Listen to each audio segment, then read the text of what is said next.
Buhay! My name is Maria Jane, welcoming you to the one of the most admired historical site in the Philippines, the Fort Santiago.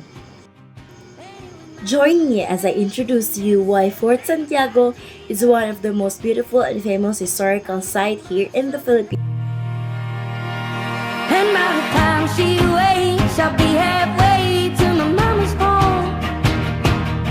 It just dawned on me life is as fleeting as a passing dawn.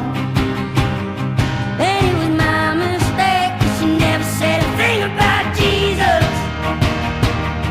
I miss my mother's southern drawl and her praying through the walls in the evening. Give me my dawn's bed. Everything that dies makes its way back.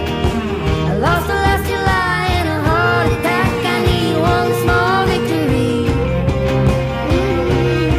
Before we enter in the Fort Santiago, let us see first this man-made canal. It was restored in 1980s and connects the Pasig River to the Manila Bay. Welcome to Fort Santiago, one of the most iconic historical sites in the Philippines. This fort is built in 1593, served as the defense stronghold during the Spanish colonial period. Let us now see how beautiful the gate of the Fort Santiago is. In 1571, Spanish conquistador Miguel Lopez de Legazpi re-established Rajasolemas, Manila as the new capital for the growing Spanish Empire in the Far East. While fallen Raha rebuilt as the headquarters for Spain's military as the city grew in wealth and prominence in the new place in the world stage. Fort Santiago got established as a permanent symbol of Spanish power and the Orient. The first Spanish fort, a palissaded structure of logs and earth, was destroyed not long after establishment when, in 1574, the Chinese pirate Lin Feng launched a successful siege in Manila. The Spanish army repelled the attack, but the fort didn't. In realization to its defects, it was rebuilt in stone. The present fort, constructed using volcanic tuff, was built between 1589 and 1592. It was named after Saint James, the Moor slayer known by the Spanish as Santiago Matamoros. The fort is notable for being the headquarters of the armies of several foreign powers in the Philippine history, including the Spanish from 1571 to 1598, the British from 1762 through 1764 during the 7 Years of War, the American from 1898 to 1946, and the Japanese from 1946 through 1945. The Fort Santiago is recently a national shrine and national monument since 1951 and a national culture treasure since 2014. The main gate was decorated by a wooden relief carvings, the Spain's patron saint Santiago Matamoros, as well as the coat of the arms of the former kingdom of Castile de Leon. Castile is represented by the castle while Lion represents the kingdom of Leon. Upon entering this place, here was the former military headquarters of four successive colonial empires in the Far East. The pre-colonial history of Manila can also be traced in the sections of Intramuros where the kingdom of Raja Sulaiman was once located.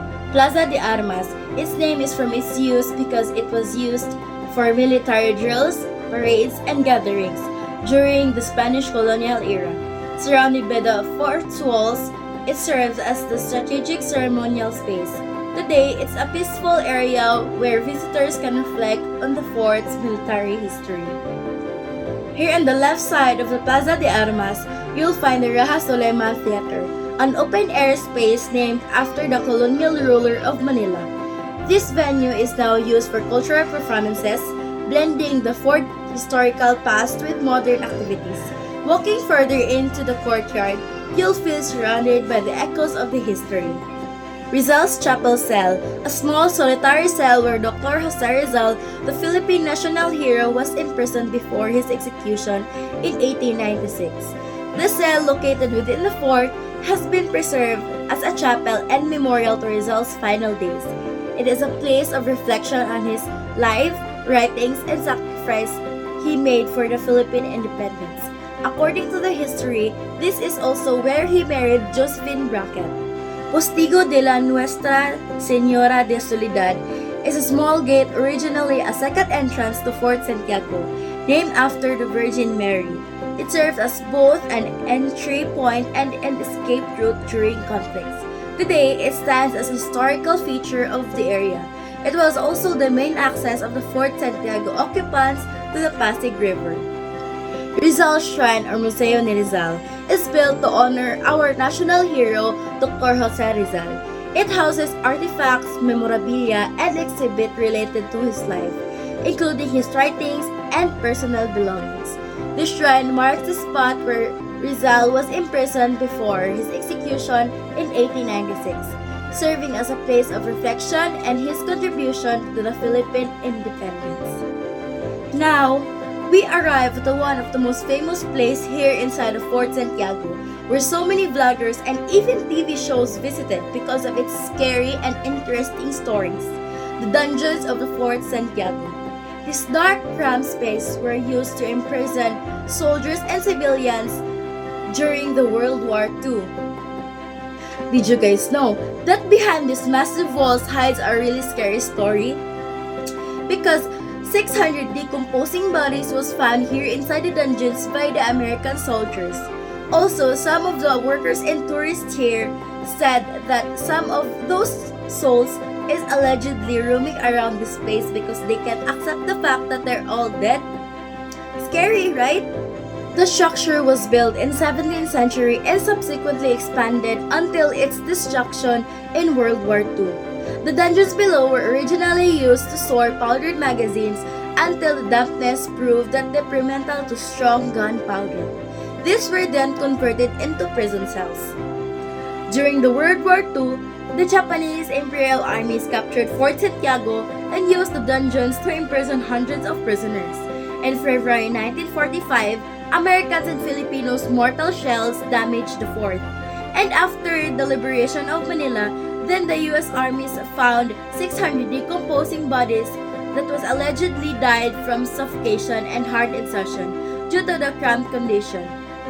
These are also allegedly raped women found in these dungeons. Rape occurred in the Fort Santiago during its use as a prison and a torture chamber, particularly during the occupation of the Japanese to the Philippines in 1942 to 1945. Widespread sexual violence committed by the Japanese soldiers both in and out the walls of Fort Santiago. But dungeons are now open to the public as a part of the Fort Santiago grounds, which are known as the Shrine of Freedom. The bodies of the 600 prisoners were buried in a mass grave near the dungeons, marked by a wall marble cross. The ones used to be Casa de Castellano once served as the residence of Spanish military officers, and it also a residence of the fort commander. Baluarte de Santa Barbara was built in 16th century to protect the entrance from Pasig River. Its ground floor has recently been converted into educational facility known as the I Make History Lego Education Center, where mostly miniature buildings is here and it's made up with Lego.